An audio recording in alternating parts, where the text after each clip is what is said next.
my lads and my ladies, my girls and my boys. Who let the dogs out? Who? And what about all those sinuous cats and butter soft rabbits, those twittering lovebirds and gaping goldfish? Where are they? Call them back in, please, for it's story time again on Tattle Tales with Sangeeta Bahadur, where every fortnight I tell you fascinating, spooky tales you've never heard before. This time, I must admit, the gap has been a little longer than a fortnight, closer to 3 weeks, because, well, I put out a new episode every first and third Friday of every month, and January 2025 just happened to have 5 Fridays. So I had to skip the last one and go for the first one of this month, which is February. So, now that I have finished with that explanation, let's proceed further.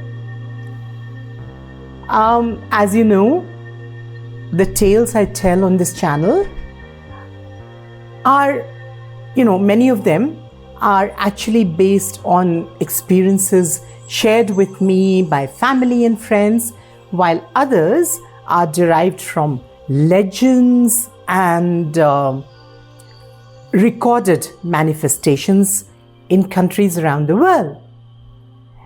And all of them are totally original in the way I narrate them. Before we begin today's session, let me urge you once again with folded hands to like, subscribe to the channel and share it with everybody you know so that the fun doubles, right? Also, as you can see, it takes a lot of time, a lot of effort, a lot of energy and creativity to bring these unusual stories to you. It's your likes and comments that keep me going and make me feel happy, focused, and encouraged. Do it now. Press that like button and the subscribe button in case you haven't. Also the bell icon if you want YouTube to keep reminding you that a new episode is already available, right? Because if you don't do it now, you'll definitely forget later. Thanks. Oh, and have you noticed that I'm back in a sari today? That's because suddenly, and much to my regret, temperatures in Delhi NCR have climbed even by the end of Jan, early February, to a level where I could easily discard my outer layers of clothing and again talk to you looking lovely as I always do in a beautiful sari, which incidentally belonged to my mother. She passed away several years ago, but today, for some reason, I was missing her a lot, and I realized that I had saved a few of her saris as a sort of memory, and I just decided to pull one out and wear it on camera today. So hence this particular getup. All right, now that I have confessed to that, let me also tell you that today things are going to be just a little bit different. Oh, no, don't worry. I'm not planning to launch into a spiritual discourse or a lecture on diplomacy, although that can be arranged if you guys ask for it. this time around, I thought I'd share a slice of my life with you, particularly the portion of it that is dedicated to my, shall I call her my sustained inspiration? The sparkling presence I often refer to as the Sundance Kid. Why? Because she highlights all my bright spots and illuminates the dark, empty spaces within me till the gloom simply fades away. Plus, she's the one who turned me from a writer of stories to a teller of tales by insisting on bedtime stories while she was growing up and continuing to sporadically demand them even now because she still cannot read. Yes, I'm talking about my younger daughter, born in Mexico, 6 years after my older one, who, the dyed-in-the-wool feminist that she is, would pray night and day for a little sister rather than a little brother. Well, as they say, the wish of a pure child's heart is always granted. And so, मेरे घर आई एक नन्ही परी, एक नन्ही परी, चांदनी के हसीन रथ पे सवार मेरे घर आई, ओ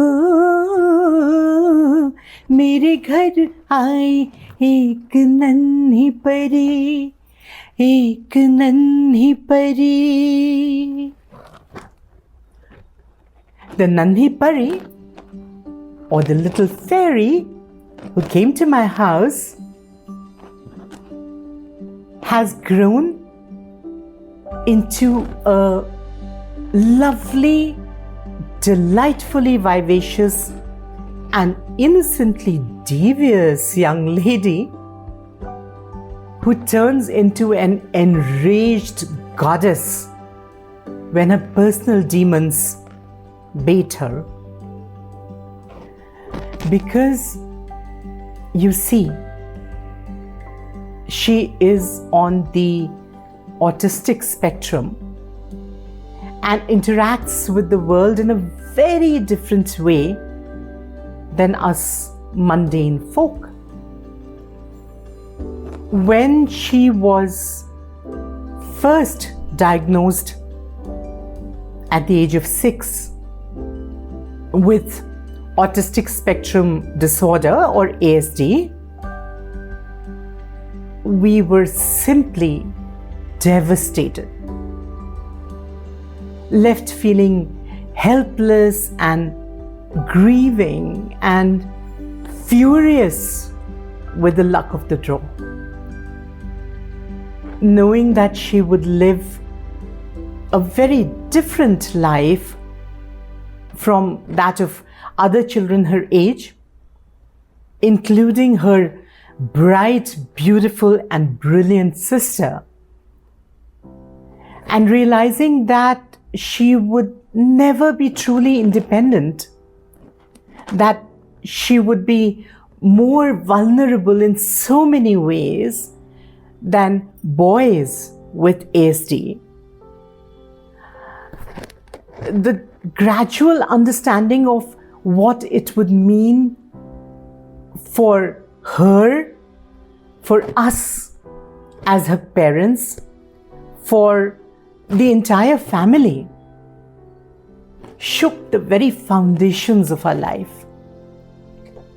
Her behavior, the way she responded to audio-visual stimuli, her painful struggle with words and language, her disregard for her own physical safety, it all began to make sense. And it also began to scare me blind.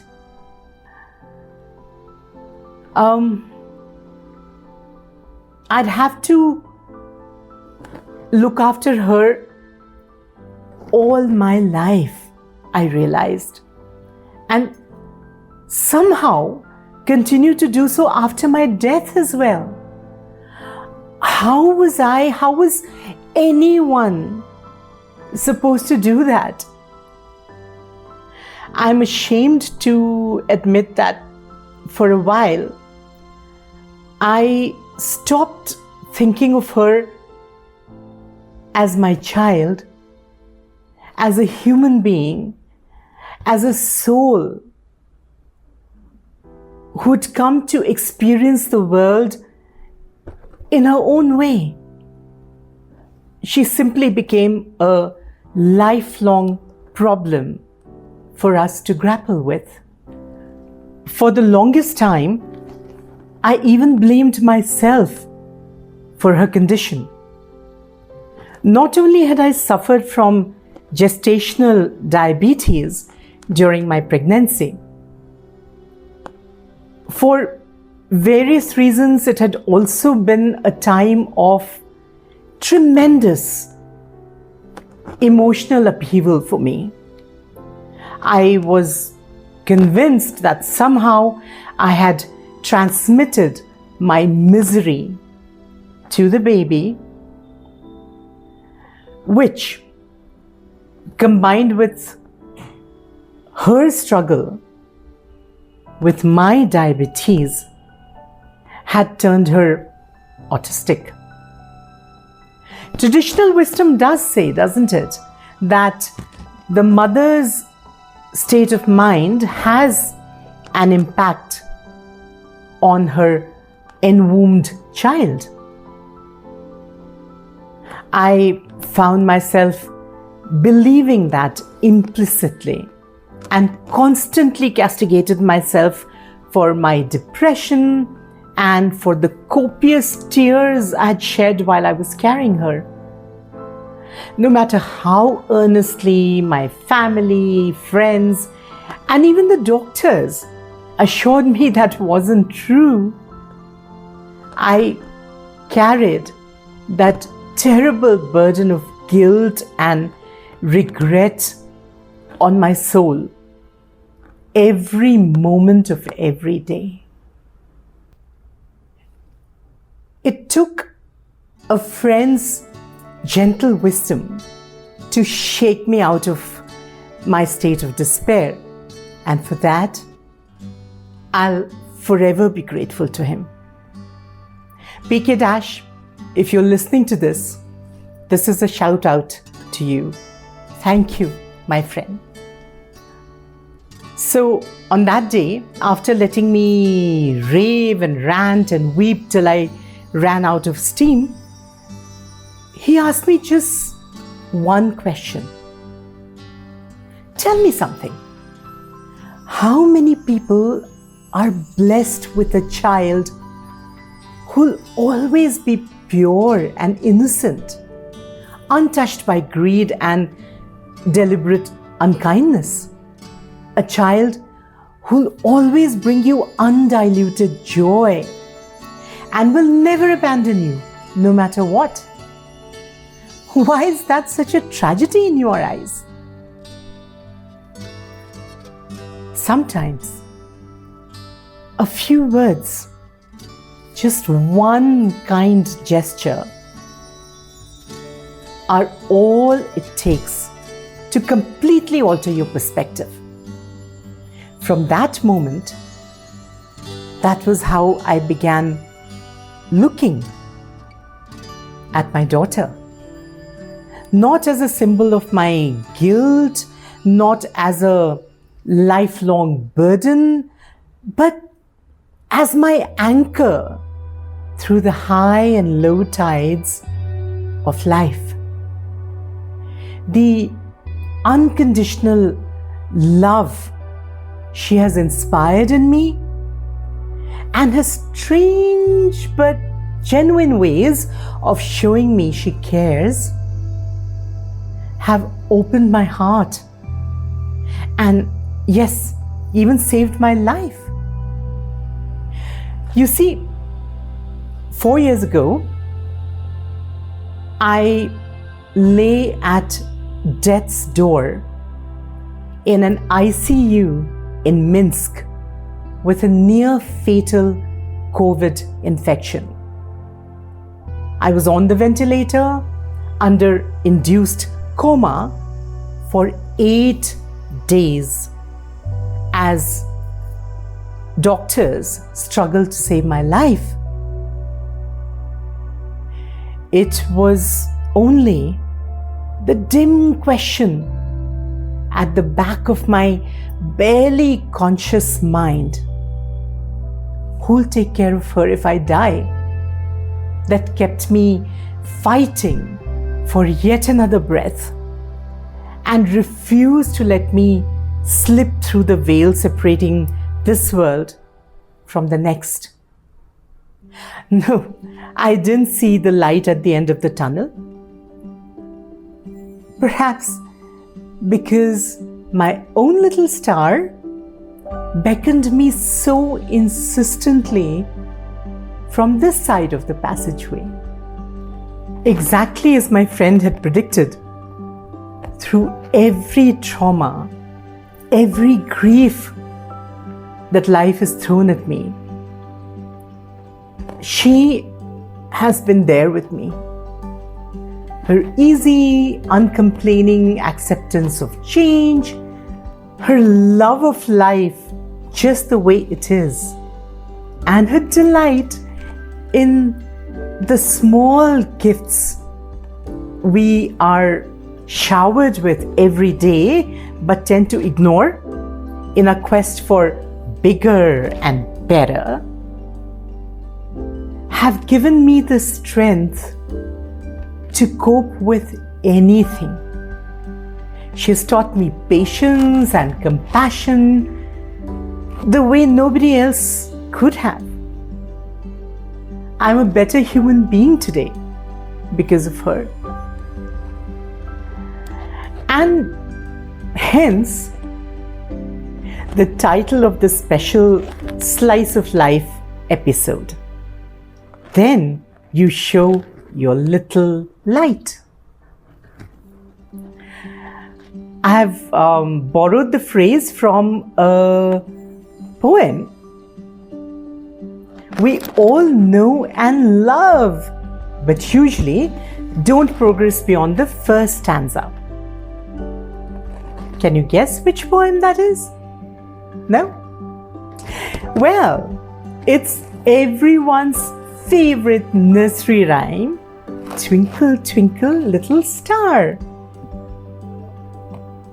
The second stanza, which we somehow rarely learn or remember, goes like this. When the blazing sun is gone, when he nothing shines upon, then you show your little light, twinkle, twinkle, all the night.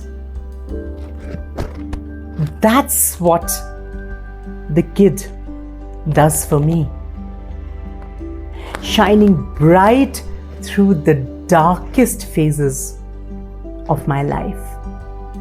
I don't know if any of you have a child with ASD or know somebody who does.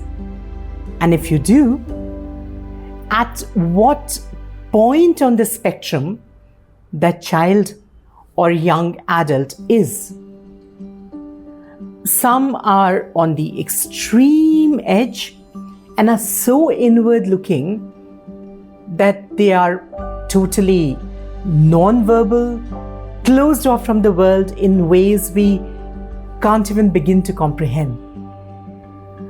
I would be lying if I were to downplay the unbelievable difficulties and the emotional agony of raising and looking after somebody like that. Then there are the others who are on the mild end and except for a few idiosyncrasies are almost indistinguishable from people who are regarded as normal. And then there is the majority, which includes the Sundance Kid, who are somewhere in between. Depending on which of the two edges they are closer to, they require more or less support and help. Fortunately for us, the kid leans heavily towards the mild end of ASD. She has mood swings galore, sleeps only once a week. Yep, chronic insomnia is one of the distinguishing traits of autism. She loves playing with water and tends to freeze, literally freeze, in unfamiliar situations that jangle her specially woven nervous system. She talks 19 to a dozen when she's in the mood and simply turns her back on you without so much as a sorry when she isn't. I'm sure most of us recall at least one instance when we longed to do exactly that, but couldn't because of what we regard as good manners. The kid doesn't give a damn for those. Also, as I said earlier, she can only read and write like a 4-year-old, even though she's in her 20s now. When circumstances are right, though, she can be an absolute angel, the sweetest, most social and compassionate human being you've ever met. And the soul of wit who can keep you in splits with her own brand of humor. You know, when I mentioned this to her doctor long ago, he gave me a dismissive look and informed me that people with ASD do not have a sense of humor. They only sound funny because they are so literal about everything. Really? Let me recount just 2 little anecdotes and then you can decide for yourself. When she was much younger, she was in the habit of constantly calling out to me, perhaps to reassure herself that I was around, and expected an acknowledgement every time. Endearing, you'd say, but also pretty annoying when you're in the middle of something. Trust me on that.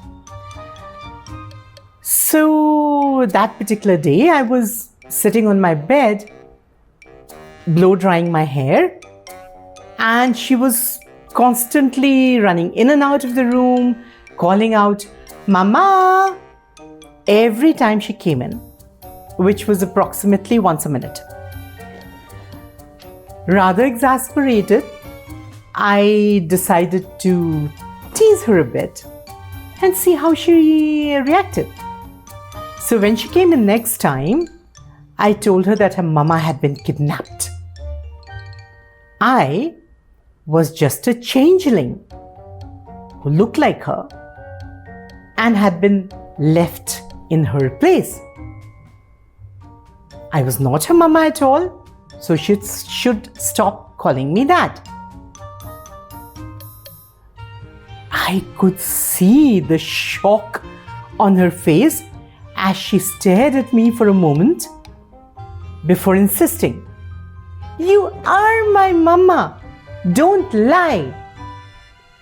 I indignantly declared that I wasn't lying, and the argument about my identity raged for a few moments back and forth, with her getting more and more agitated,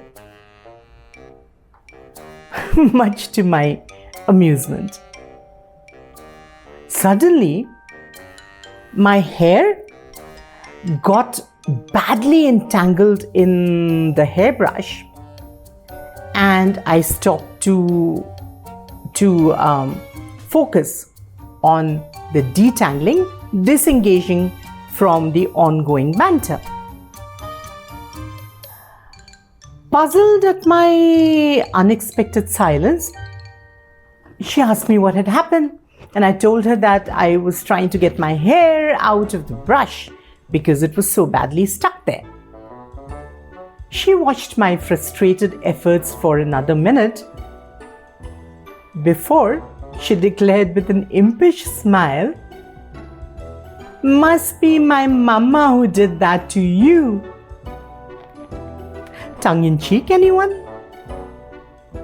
Another anecdote.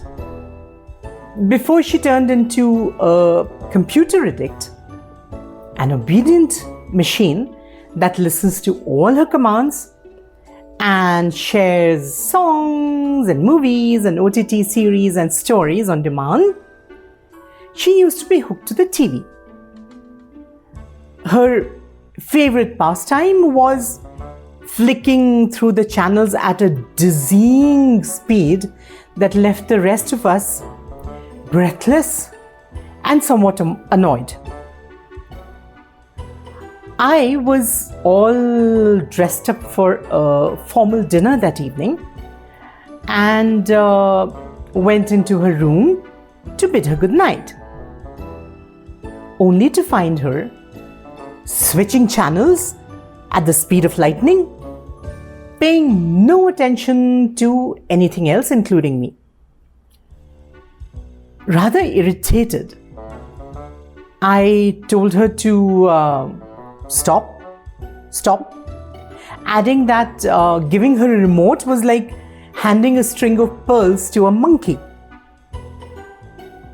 This is a common saying in Hindi, which essentially means you're handing over something that to a person who doesn't know what to do with it, right?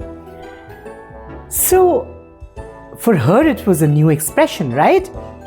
And arrested by this interesting metaphor, she looked first at the remote in her hand before turning to inspect me, looking me up and down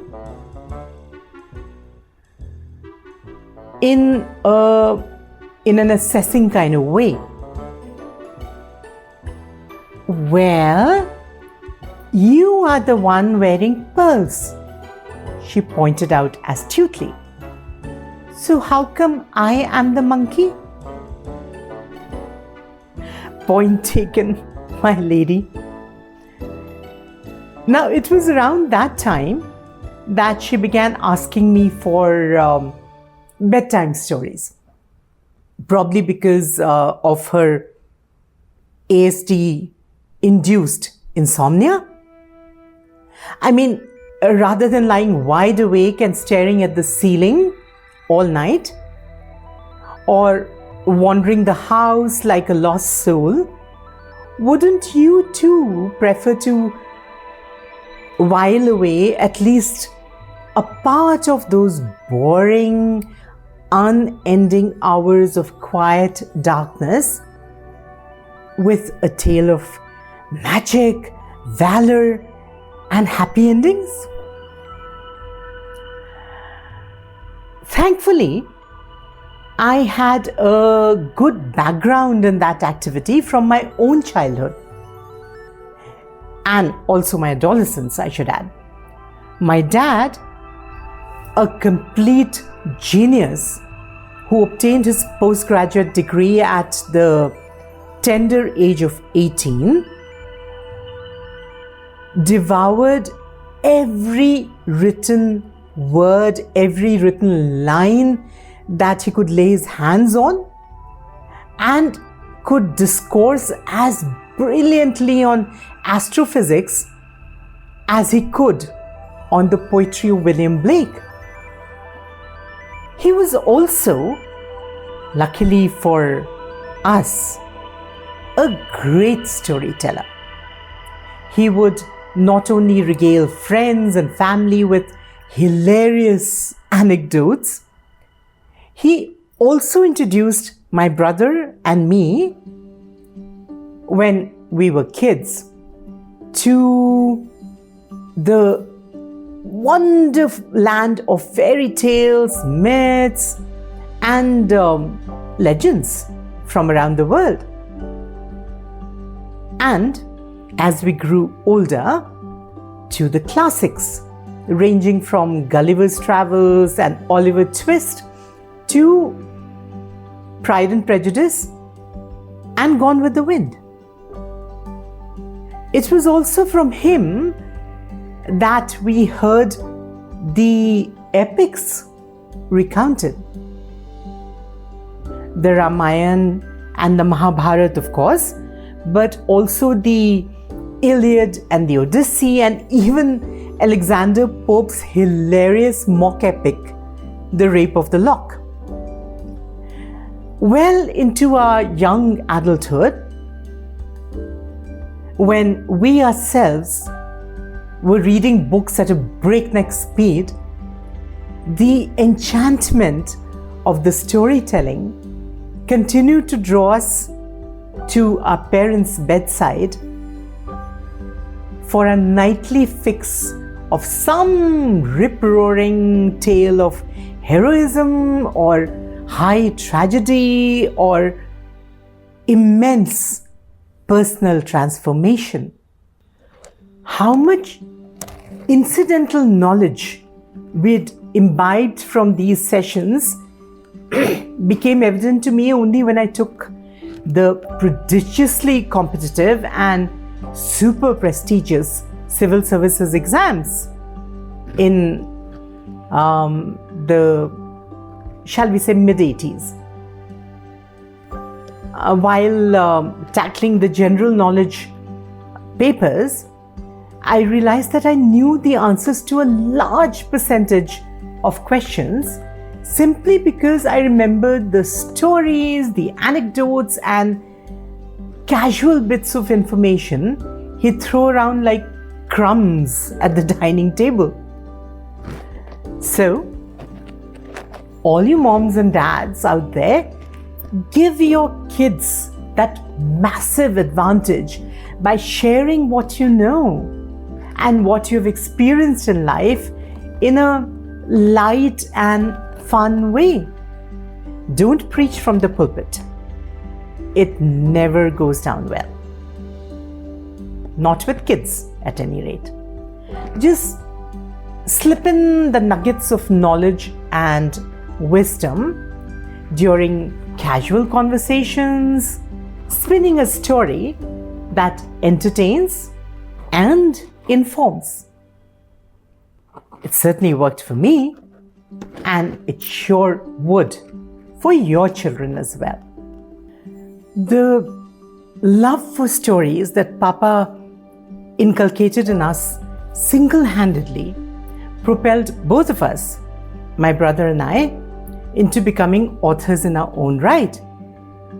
Although he and I explore very different styles and genres of writing.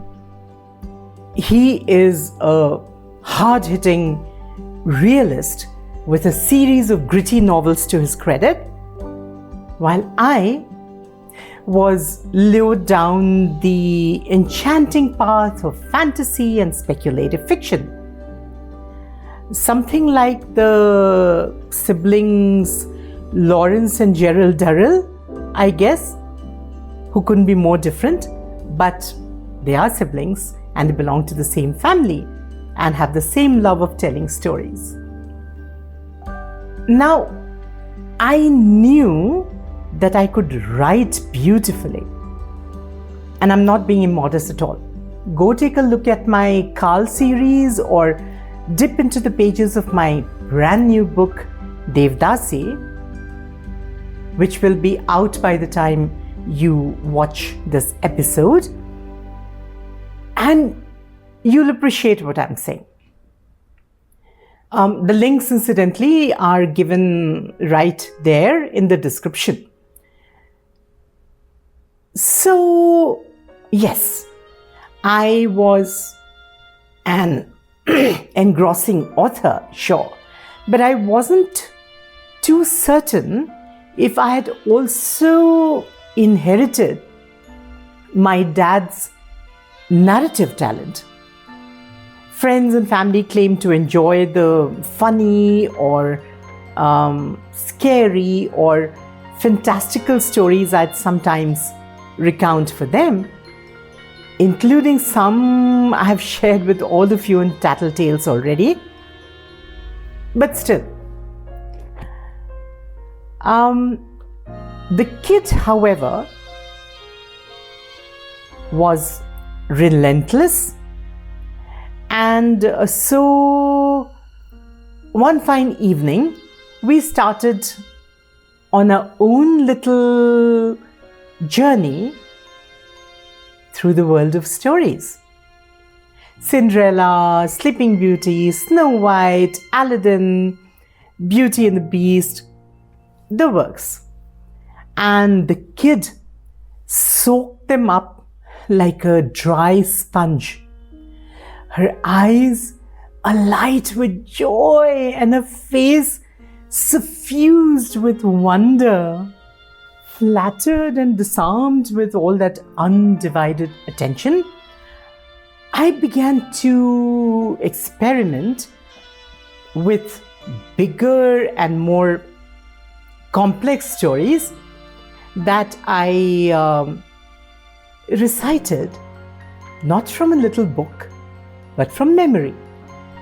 Stories about the Kauravas and the Pandavas, about Kunti and Draupadi and Sita, about the 10 avatars of Vishnu and the adventures of heroes from Greek and Celtic mythology, and even novels I had enjoyed reading.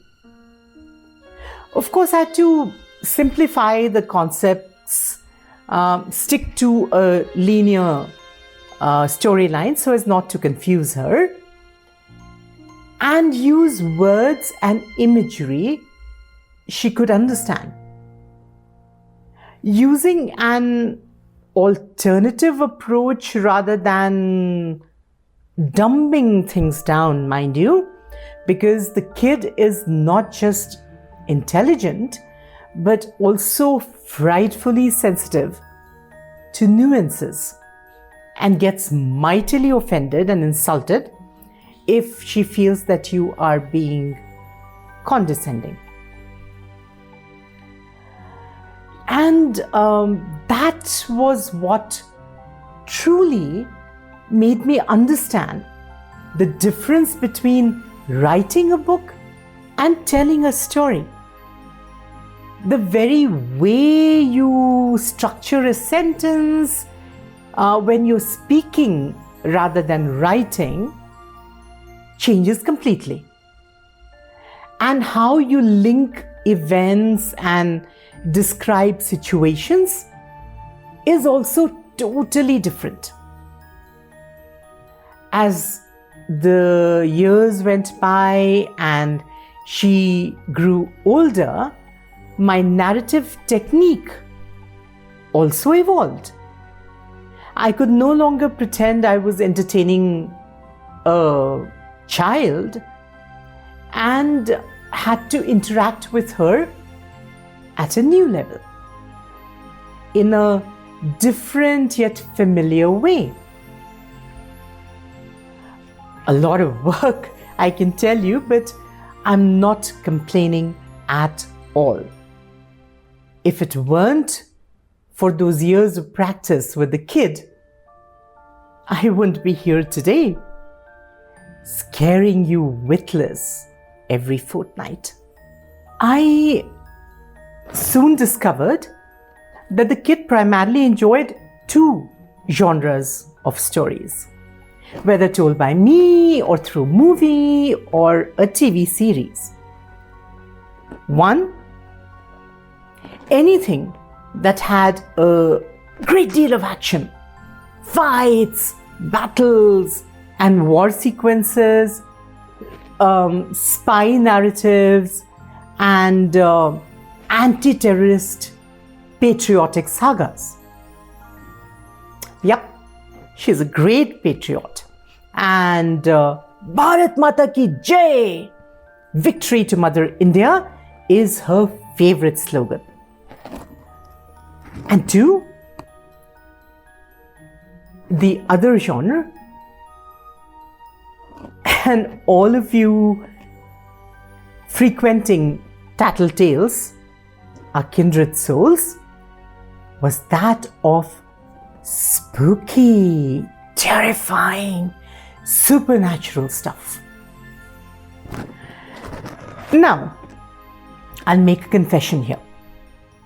Despite the stories I tell you on this channel, I'm actually an unashamed scaredy cat who watches horror movies, if I must, through a chink between my fingers, and screams with abandon at every jump start.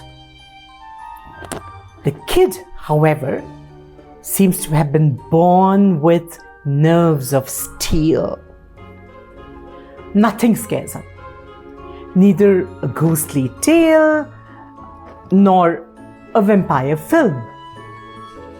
Not even a truly creepy TV series like Ahat. Some of you may recognize the name, which scares me blind.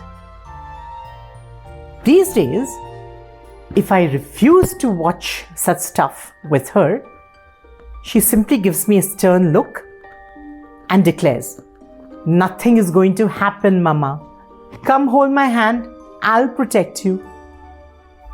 That's a generous offer, particularly after she's made me squeal with fright so often. When? Why? You want to know? I'll tell you. Before she decided a few years ago that she wasn't a baby any longer and needed the privacy of her own room, she would often sleep in my bed after our nightly story sessions. I use the word sleep loosely, you understand? Since all she usually does is close her eyes and lie still until the sun finally rises. As I told you, she sleeps once a week, sometimes even less. Now, in those days, I'd often wake up in the middle of the night to find her silently circling the room in the darkness. Very creepy, as you'd agree. Even creepier, though, were the times when I'd come awake at some point to find her sitting up in bed, right next to me, staring unblinkingly down at my face. She would always look most intrigued when I screamed, hand on my palpitating heart. Even on the rare occasions she chose to sleep in her own bed, my heart would sometimes lodge in my throat when I'd hear her quietly talking to someone, when I knew for a fact that she was alone. I would imagine all kinds of hair-raising Stephen King kind of scenarios,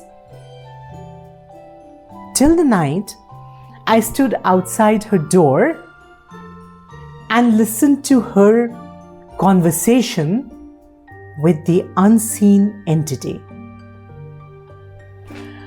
only to discover, to my intense relief and bubbling amusement, that she was basically revising all the exchanges she'd had that day with various people at home and in school about food and playtime, movies and music, and general do's and don'ts of life, interspersed with passionate dialogue she'd picked up from films and the TV melodramas she loved watching. That was how she learned to express herself, you see, and communicate with the world. Since it's so difficult for her to put thoughts into words, she simply stores hundreds of ready-made sentences in her brain and pulls out the one most apt to the situation. Her own form of storytelling, I guess. Now, at this point, let me introduce you to the intrepid Ghostbuster herself and ask her to tell you how she feels about things that go bump in the night. Let me just call her. Baby, come on, come here. Hello. Sit. Now say hello to everyone. Okay, hello. And who are you? Uncle Smith The? and dance kid. Yes, that's right. And do you know that this whole episode is about you? Yeah, I know. And that you were the one who taught Mama how to tell stories, right? And you know what kind of stories Mama tells? I don't know. You don't know? Of course you know. I tell scary stories. What kind of stories? Scary. Yeah. Do you like scary movies, scary stories? Yeah. You do like them? Then say I like them. I like them. But do you really think there are ghosts? No. No. You're not scared of them at all, right? No. And you're very annoyed when Mama gets scared of them? Yeah. Yeah. So what do you do then? You ask Mama to Hold me. hold me. Hold my hand now. Yes. And say, hey people, Hey people. I really like speaking to you. I really like speaking to you. I hope you're enjoying I hope you enjoy listening to me. listening to me. So, So, this episode this episode is all about me. is all about me. Have fun. Have fun. So that was my little star twinkling just for you today for this episode.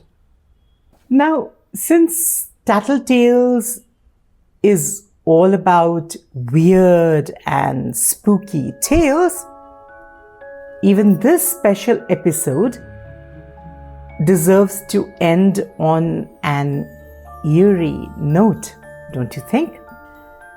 Since the kid was directly involved, it also offers you a taste of her unique brand of humor. So the story goes like this. Some years ago, My two girls and I had just returned to India from my London posting and had moved into this big duplex government accommodation on a quiet campus in the heart of Delhi, with lots of trees and manicured lawns and open spaces all around. Sometimes you forgot that you were in Delhi, forget about in the heart of it. So it was beautiful, and we loved living there for 3 years. The campus, incidentally, had an interesting and somewhat unusual history. It seems that nearly a century ago, a young grieving widow had performed sati exactly where the campus was later set up. I suppose that most of you know what, or rather who, a sati is. For those of you who are drawing a blank, it's the term of great respect used for a woman who voluntarily immolates herself on a husband's funeral pyre because she can't imagine a life without him. The roots go back to Mahadev Shiva's beloved bride Sati, who, enraged by the insults heaped upon her absent husband by her own father, Prajapati Daksh, sacrificed herself in the yogic fire she herself created.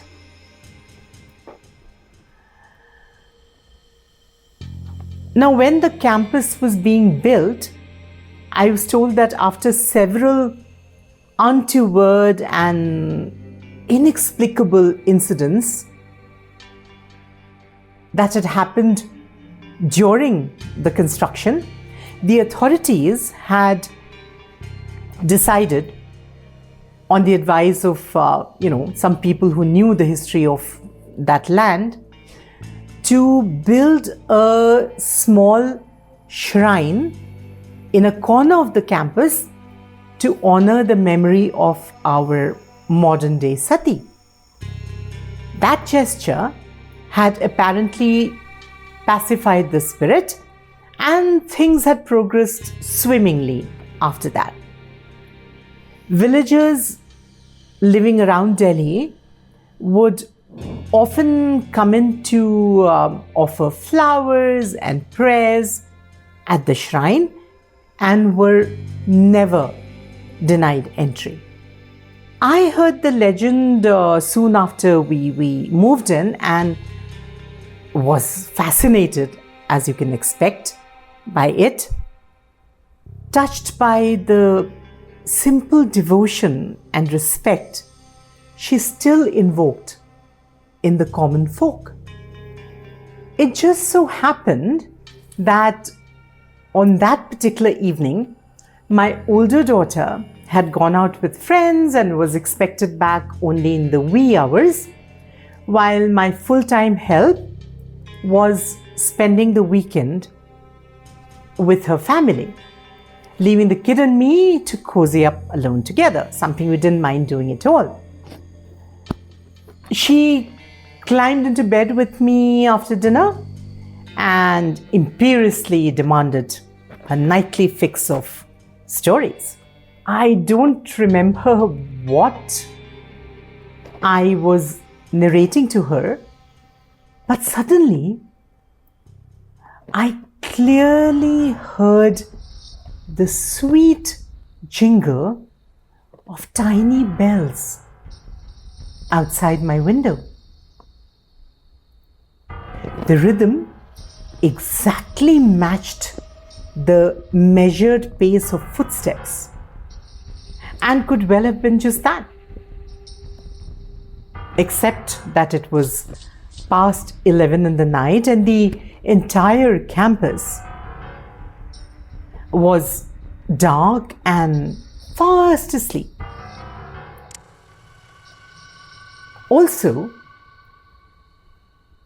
the sound didn't move away as it should have if some insomniac woman was actually out walking at that time of the night. It simply traveled from one end of the house to the other and back, as though the person was pacing up and down the same stretch over and over again. For a while, I ignored the phenomenon as best as I could, although I felt a chill go down my spine as the story of the campus Sati nibbled at my mind.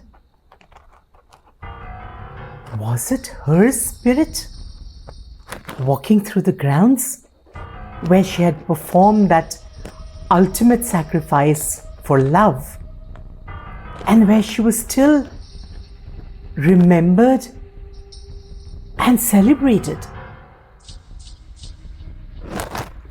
At one point, I paused the story I was recounting to the kid mid-sentence and went to look out of the window to see what was going on. I couldn't see a soul, but the tinkling of anklets continued unabated, lifting the hair at the nape of my neck, wondering what to do and debating the merits of calling up a colleague or the guards at the gate. I reluctantly turned away from the window. The kid, who had been observing my actions with a great deal of interest and was obviously miffed that our story session had been interrupted, demanded to know what I was doing. My hands cold as ice, I asked her nervously if she could also hear the sound of anklets out in the lawn. She cocked her head to listen and then remarked derisively, "Of course I can. I'm not deaf. Anyway, who did you think it was? A ghost? Silly mama. It's a bug, just a bug. Now get back here and finish the story." Grateful to be scolded out of my fright, I did exactly that. Till date, I'm not sure what I heard that night, whether it was a woman, a bug, or a spirit. The kid, of course, didn't care then and doesn't care now, although she always rolls her eyes whenever I remind her of that experience. Yet, she avidly watches horror movies that come her way, loves witnessing murder and mayhem on screen, and thoroughly approves of Tattle Tales because I tell supernatural stories here. They say the nervous system of people with ASD is constructed differently from ours. Jangled, jumbled, and stretched in strange ways. Perhaps that's why some musical notes and certain kind of sounds make her weep or cry out in discomfort or stuff her fingers into her ears to stop the sound. And she also hates touching certain textures. At the same time, ghosts, vampires, and ghouls leave her unmoved because her brain interprets signals in a way we cannot comprehend. Either way, now you know why I call her my inspiration. Not merely for storytelling, but also for spooky storytelling. If it hadn't been for her, this channel may not have existed.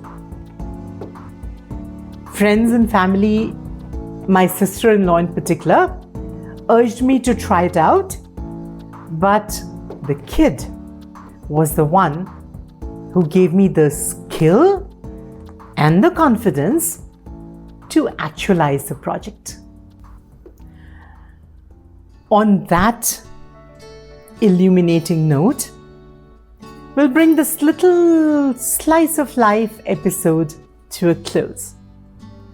I hope that you've enjoyed hearing about the kid's antics and her invitation to hold her hand.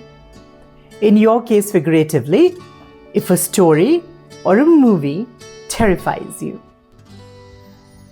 The challenges and joys of raising a child with ASD that I've shared with you will hopefully help you interact with such individuals with more warmth and compassion. I must admit, though, that I have noticed an amazingly huge difference in the way people in India respond to a person like the kid now and the way they used to 10 to 15 years ago. The cruel remarks and derision we had to face in public places when she was still a child have been replaced, thankfully, with kindness and genuine affection now.